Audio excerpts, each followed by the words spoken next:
ألم تر كيف ضرب الله مثلا كلمة طيبة كشجرة طيبة أصلها ثابت وفرعها في السماء تؤتي أكلها كل حين بإذن ربها ويضرب الله الأمثال للناس لعلهم يتذكرون ومثل كلمة خبيثة كشجرة خبيثة اجتثت من فوق الأرض ما لها من قرار يثبت الله الذين آمنوا بالقول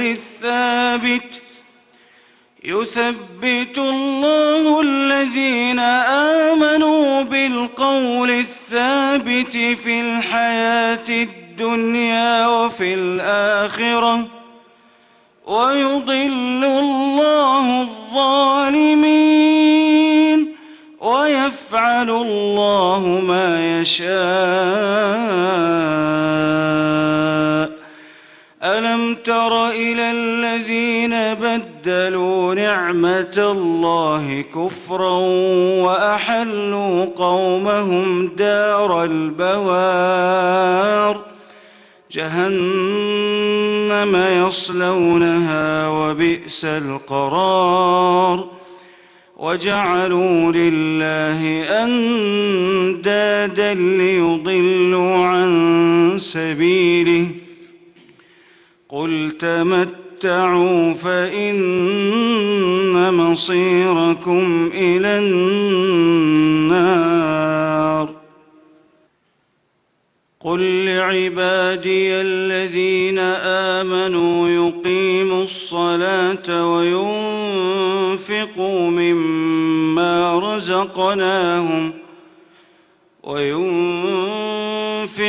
مما رزقناهم سرا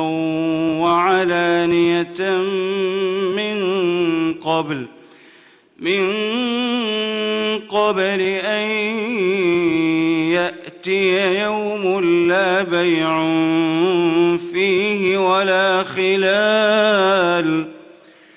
الله الذي خلق السماوات والأرض وأنزل من السماء ماء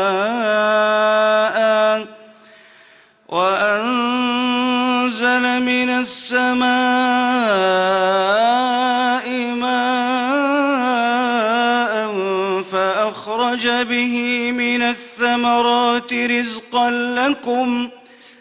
وسخر لكم الفلك لتجري في البحر بأمره وسخر لكم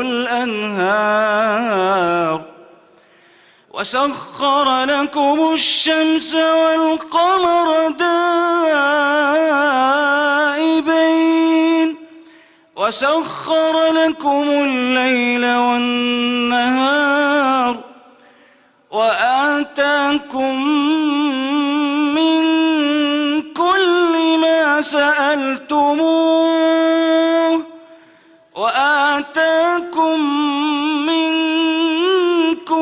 ما سألتموه وإن تعدوا نعمة الله لا تحصوها إن الإنسان لظلوم كفار.